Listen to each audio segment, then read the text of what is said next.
Listen up. The views, thoughts, and opinions expressed in this podcast belong solely to the podcast participants, and not to any participant's employer, organization, committee, or other group or individual. This podcast is for entertainment purposes only. You know, for fun. So lighten up and enjoy.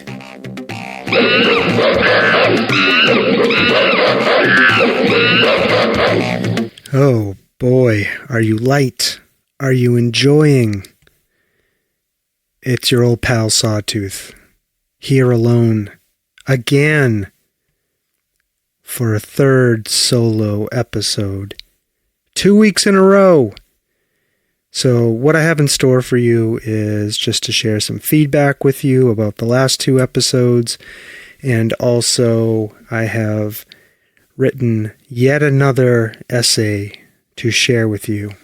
This one is going to be on the very first band that I fell in love with, the great and powerful U2, and their amazing album, The Joshua Tree.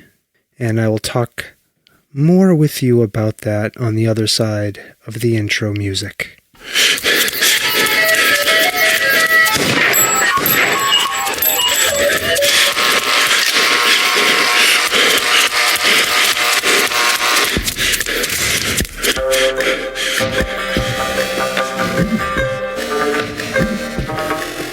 The Soft Serve Podcast.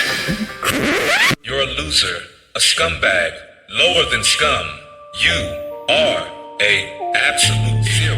Absolute zero.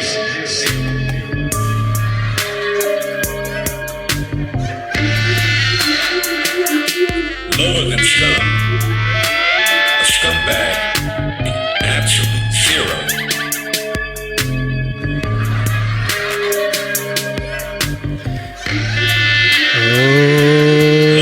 Oh, yeah. Absolute zero. You know, I was thinking, I've got the market cornered on creating musical beats that incorporate loons. You know, the aquatic bird. That's what you hear there. That howling noise. Now, strangely, I also use it in the outro music. I just love the loon. Go figure. I guess that's where the word lunatic comes from, doesn't it? From the sound of the bird, the loon. Anyways, I'm digressing. So, welcome to the third Absolute Zero edition of the Soft Serve Podcast. I am your host, Sawtooth Frank. Once again alone without my stomping Jen. So we're going to have to make do here. We're going to have to get through this together. Just me and you, my dear listeners. That's it. Just me and you. I think Stomping Jen will be making a return in the near future. I don't want to make any predictions, but I do think she's coming back. So just keep tuning in and hopefully we'll see her soon. So I do want to thank folks. At the end of the last solo episode I did, I asked people to share feedback with me for lots of reasons. I want to do a better job at doing the show by myself, and your feedback is important to me. And also, I need your praise and I just need your praise, let's be honest. That's how I am. And you came through for me. I got 4 sets of feedback from folks who reached out to me. So I'm going to share some of that with you right now before we go and launch into the essay I have written for you that I'm going to share about the very first band that I fell in love with and became a fan of, U2. And I'm going to talk about their album, The Joshua Tree. I have some thoughts about that. and sort of my experience with that album as a teenager and as a fan, etc., etc. Okay? But first, I want to talk about some of the feedback I got. So hold on one sec. I had to clear my throat. Sorry, I muted my microphone. Okay, the first feedback I got, and I'm not going to name names here, the person shared with me that they liked me alone. They prefer me alone. How about that? They do want me to do an interview or a guest at some point in the future. Now, I've been thinking about that, and I'm not exactly sure how I'll go about that. But that is something on my solo bucket list to try out, is a solo interview. So, listener who shared that with me, thank you. I will be doing that at some point. And thank you for the feedback. Let's see. The second bit of feedback I got, these listeners like me alone, but they miss Stomping Jen. Well, of course they miss Stomping Jen, right? Let's give Stomping Jen another one of these. We all miss Stomping Jen when we don't have her. Okay. The third bit of feedback I got is that this person does like me alone. They didn't say they prefer me alone. They did say they like me alone. But I need to pay attention to my unscripted banter. Now, I appreciate that advice because it was given from a person who knows a lot about the public delivery of information in the form of a performance, and I trust this person very much. However, I do think this is going to be nearly impossible for me to comply with. I am impossible to keep on script, even when it's just me trying to regulate myself. My thoughts just pop into my head, and I go left, then I go right, then I go backwards, up and down we go, bouncing around like a lottery ball in one of those lottery machine things. So that's what my brain is like. Picture one of those lottery machines with the hundreds of balls bouncing around inside. That's what it feels like. Managing my thoughts. So I'll try to manage the unscripted banter, but I can't promise that I'm going to succeed. Now, I will say to this person that I have written a show outline for this show. I am following it. I am following it. But what I'm saying to you now is not written down. I have rough bullet points, and I'm going by them. I will not veer from the bullet points, I promise, but that's the most I can do. So I hope I will not lose a listener. Now, the fourth bit of feedback, and maybe the most important bit of feedback, was from Stomping Jen. She has listened to my solo episodes. The first one she thought was good and made her cry.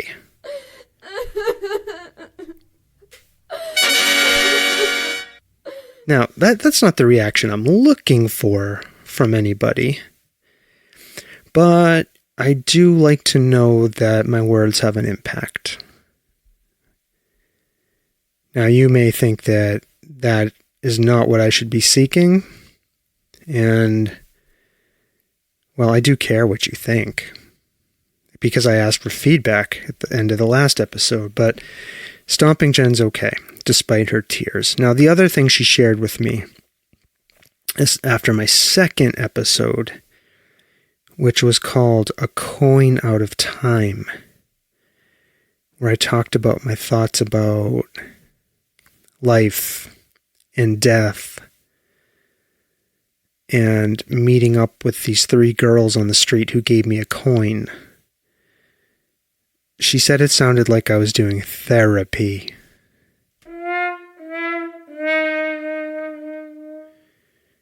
Now, I don't know about all of that. But she did say that she liked it. But it made her sad. Now, again, that's not my objective. I don't want to make anyone sad. I'm just, I'm writing these essays because they really do come from the heart. They really do represent my thoughts and feelings. And, the fucking world is so full of AI slop right now. Just so much fucking AI-generated bullshit content. I don't know, maybe it's refreshing to hear from an actual human being who actually wrote something down out of their own fucking brain. Well, that's what I'm doing. So, Stomping Jen said she wants other people to hear this so they can know me better. Okay, I'm not sure that's a good idea. I don't think anybody wants to know me better. I'm no fun to know. Let's be honest. Any of my friends will tell you that. I am not fun to know. I like to go to bed early. I get up early. I tell the same stories over and over again. The same jokes. I'm not particularly bright, so on and so forth. You know how it goes. Okay? So, I think as a collective, those 4 sets of feedback are a good sign for me doing solo episodes of the Soft Serve podcast. Like I said before, I was really uncertain I could do this. And so, I find myself feeling a bit more comfortable every time I sit down to do these episodes, but keeping my friends' advice in mind that I shouldn't do too much unscripted banter, I'm going to get right around to business, okay? And also, I want to keep these shows shorter so I don't burn myself out on them, like I did the longer form version of the podcast. I want to avoid getting burned out. Okay? So let's move on to me reading my essay for you on U2's The Joshua Tree. Here we go. U2's The Joshua Tree. At the start of the COVID-19 pandemic, in the spring of 2020, when we were all on lockdown, people were posting on Facebook about 10 albums that greatly influenced their taste in music. As with many online trends at the time, I jumped onto this bandwagon and into the conversation. Probably because I was desperate to connect with people and be seen, although I can't blame this solely on the pandemic. I started a podcast before the coronavirus, after all. Anyway, I started the 10 albums that greatly influenced my taste in music with a reflection about U2's The Joshua Tree, the band and album that helped me to fall in love with music. I also wrote 12 other reflections, which I may or may not record for this podcast. When U2's Joshua Tree was released in 1987, I was 13. Hair metal and hard rock, music styles that I like very much, reigned supreme on the charts and in the zeitgeist. Kiss, Without Makeup, Whitesnake, Def Leppard, Motley Crue, Poison, Cinderella, Guns N' Roses, Heart. These were the rock bands you heard during drive time radio and saw on MTV.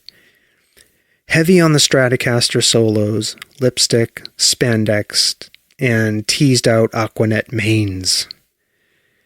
U2 are 4 working-class lads from Ireland.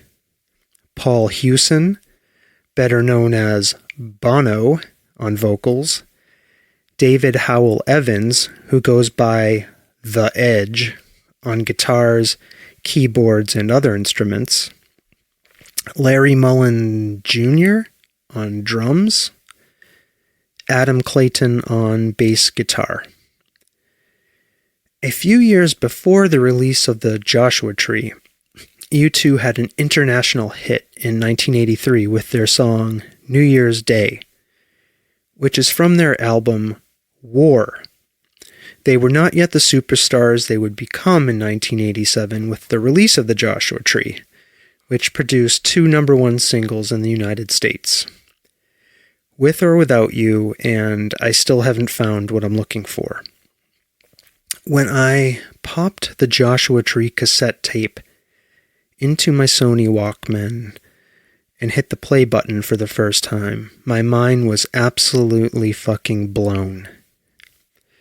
The swelling and rising synthesizers and echoing delay of Edge's guitar on the opening song, Where the Streets Have No Name, was unlike anything I had heard before. Granted, I wasn't that into music up to this point, and I didn't follow any bands before I fell in love with U2. My parents weren't really into music, other than my mother playing Christmas music during the holidays. As a related side note, I do love Christmas music. The Little Drummer Boy is one of my favorite songs, ever. But that's a story for another podcast. Where the Streets Have No Name, the opening song from the Joshua Tree that blew my mind, would become the 3rd top 10 single from the album, and have a kick-ass video to boot. Taking inspiration from the Beatles' final concert performance, U2 performed the song on the rooftop of a liquor store in downtown Los Angeles to a crowd of more than 1,000 people. The video includes footage of the cops trying to shut down U2's free rooftop concert, which seemed totally fucking badass to me at the age of 13. Where the Streets Have No Name hooked me, and I became obsessed with the rest of the Joshua Tree album, which doesn't have a bad or meh song on it. Thematically, the songs on the Joshua Tree explore American roots music, spirituality, isolation, politics, and social issues. The American Southwest desert is at the heart of the Joshua Tree's sonic and visual landscape. The album was initially titled The Desert Songs, and the album artwork features the band members in a number of sepia-toned photographs taken in the Mojave Desert in California, near Death Valley National Park. There is a Joshua Tree in most of the photographs. If you've never seen a Joshua Tree, pause this episode and do a Google image search.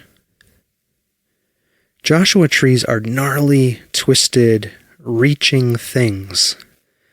Some people think they are otherworldly and beautiful. Others call them ugly and repulsive. I fall into the they are beautiful camp. After hearing the Joshua Tree album, I became a super fan of U2. I bought and listened to all of U2's previous albums. Boy, October, War, which was the first album I purchased on CD, The Unforgettable Fire, and Under a Blood Red Sky. Bono's socially conscious lyrics awakened the progressive in me, which would be further nurtured by my discovery of Pink Floyd and Roger Waters just a year or so later, which I promise I will tell you about in a future episode of this podcast. I bought books and magazines about U2 and consumed anything and everything U2 related I could get my hands on. Pins, shirts, posters, and bumper stickers adorned my body, bedroom, and school locker. At the mall t-shirt store, I purchased a U2 The Joshua Tree back patch, which my grandmother sewed on my denim jacket. This was the cool thing to do at the time if you loved a band. The popular jean jacket back patches worn by other kids were Kiss, Motley Crue, Guns N' Roses, Anthrax, AC/DC, and Ozzy, the bands that upset our parents. I was the only teenager with a U2 back patch. Some kids made fun of me, but I didn't care. I got roughed up in the school locker room during gym and in the hallways between classes more than once over my Joshua Tree back patch. Again, I didn't care. U2 was my fucking band. I felt like I was part of something, and it was more special and all the better if other people didn't understand. U2's The Joshua Tree was widely praised by critics upon its release in 1987, and is still regarded as one of the best albums ever made. In the years that followed, U2 would go on to become one of the best-selling and most creative bands in the world, with genre and expectation-bending albums like Rattle and Hum in 1998, Achtung Baby in 1991, Zooropa in 1993, and 1997's Pop. All That You Can't Leave Behind and How to Dismantle an Atomic Bomb in 2000 and 2004, respectively, would see U2 return to its less experimental roots. These were great albums that recaptured the classic U2 sound, but also modernized it for a new millennium. Later albums would see this trend continue, but they didn't connect with me, so I basically stopped following the band after How to Dismantle an Atomic Bomb. Although I don't follow U2 like I used to, it's hard to overstate how important the band was to me as an adolescent and young adult. They literally opened me up to a world of music and a lifetime of deep connection to music, and through it, other people. I can't even tell you how many countless hours Stomping Jen and I would just lay around and listen to music in the early days, months, and years of our relationship. I know I have a tendency to be dramatic, but hear me out when I say that U2 has been an important part of the cultural landscape of the United States. Think back to those awful months after the September 11th, 2001 attacks on New York City, Washington, D.C., and Pennsylvania. 2,977 people died in the attacks, not to mention all of the people who died after the attacks due to illnesses related to being at Ground Zero. We were horrified and stunned as a nation. We knew that we had to pick up the pieces and move on and live our lives. So we did. That's what we do. Just 5 months after the attacks, the Super Bowl was held on February 3rd, 2002, in Louisiana. Janet Jackson, a popular and very excellent artist, was scheduled to perform. But that didn't feel right. The organizers needed an act who could connect with the nation and the world, help us remember, honor, and heal. Who did they ask? You're goddamn fucking right. U2.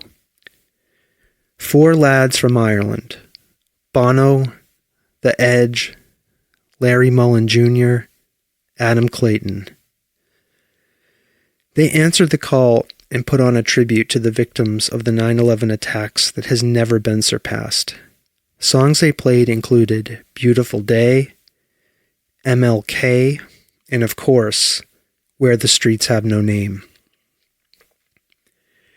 Every September 11th, on the anniversary of the attack, I watched U2's 2002 Super Bowl performance.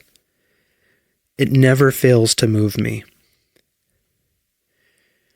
A few years ago, for my brother's 50th birthday, my son, Ted, and I went to the U.S. Southwest to hike the Grand Canyon and other desert hiking destinations. As we left Las Vegas and started our drive into the Utah desert toward the Grand Canyon, I was stunned by the landscape in its vastness, its harshness, its promise. This is America, I thought to myself. I looked over at Ted, who is staring out his window, silent, taking it all in. Through Ted's passenger door window, out in the distance, I saw a small grove of Joshua trees. Holy fuck. I knew what I had to do at this moment. There was no choice. Hey Siri, I said. Play the Joshua Tree by U2. Siri obliged. It was like that first time I popped the cassette tape into my Sony Walkman and hit the play button. Where the Streets Have No Name started, the swelling and rising synthesizers, the echoing delay of Edge's guitar. I must have listened to this song 1,000 times before. Barreling up and into the high desert of the highway, passing the Joshua trees, I was hearing U2's music again for the first time. I smiled and hit the gas, taking it all in. The desert. U2. The Joshua Tree and the Joshua trees. My son listening to this music with me in the majestic place that inspired its creation. It was a beautiful day with a beautifully perfect soundtrack.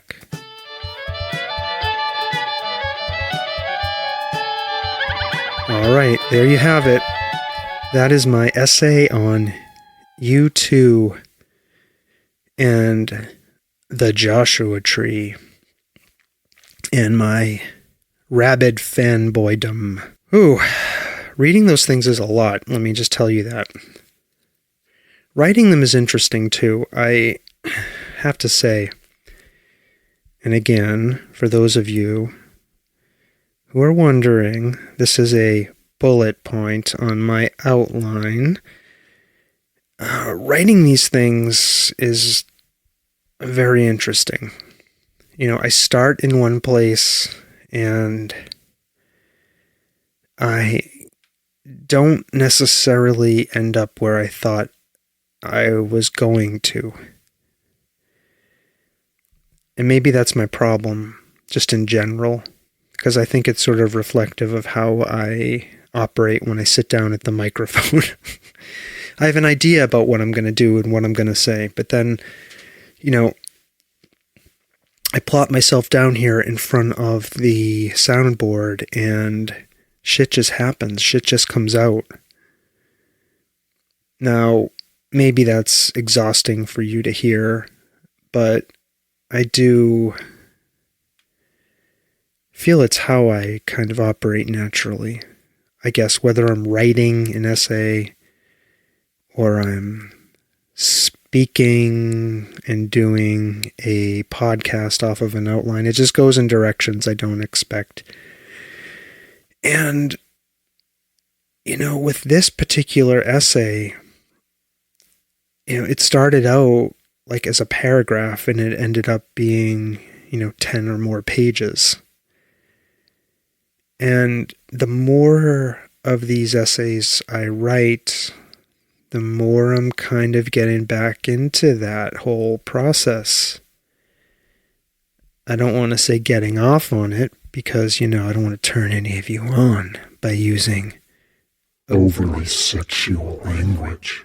Overly sexual language. overly sexual language. But,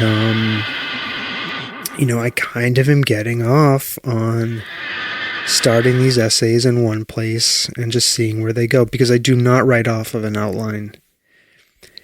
I just sit down, pull the writing ripcord on my brain and just go.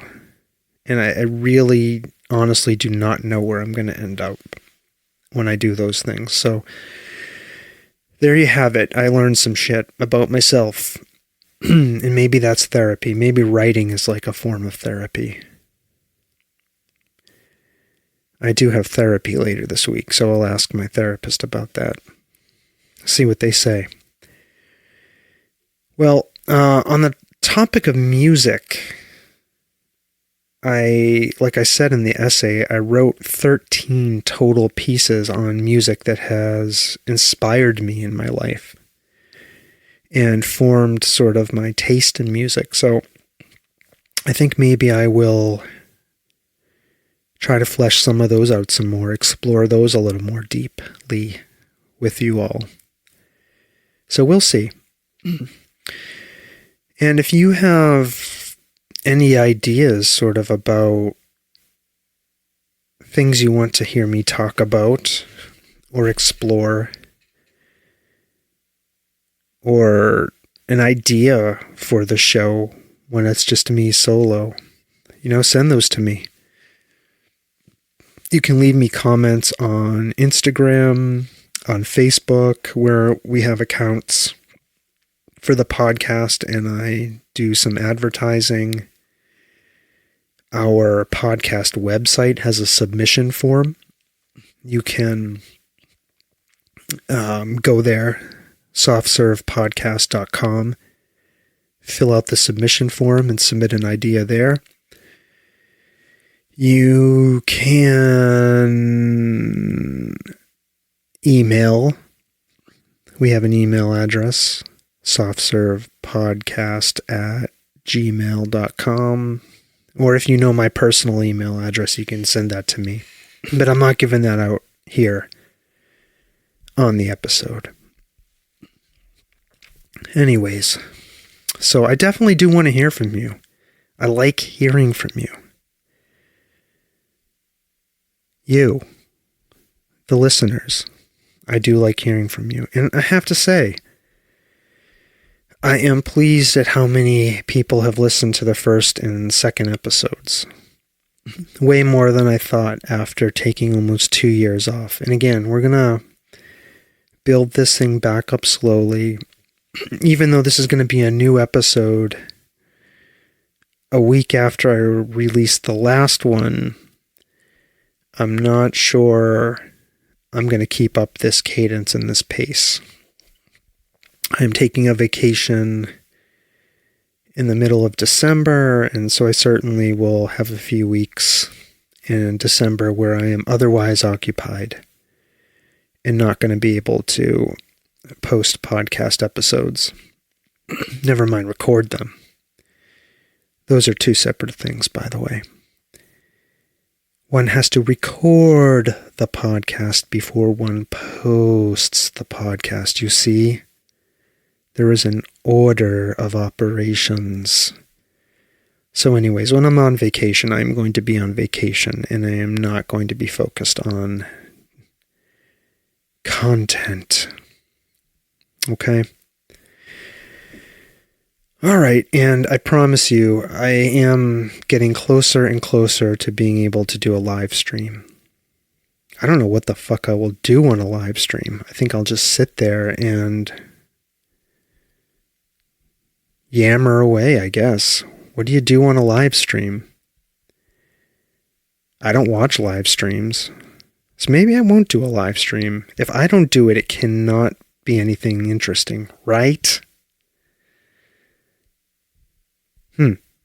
Okay, I'm rambling now. I recognize that. So, okay, folks. I'd love to hear about your favorite bands that influenced your taste in music. So let me know. You can do it the same way you would give me any other kind of feedback, okay? On the social media, through the contact form, through email, and I will read your feedback in a future episode if you send it to me. And I will protect your identity. I am like Robert Stack from Unsolved Mysteries. I believe very strongly that you need not give your name. But if you want me to use your name, all you have to do is tell me, and I will use your name. But otherwise, we're using Robert Stack rules, okay? All right, folks, that's enough, I think. I want to keep this short. So thank you all for tuning back into the podcast. Thank you for listening to this episode. I hope you are all well, and we'll see you next time we do this. So without further ado, I say to you, bye now.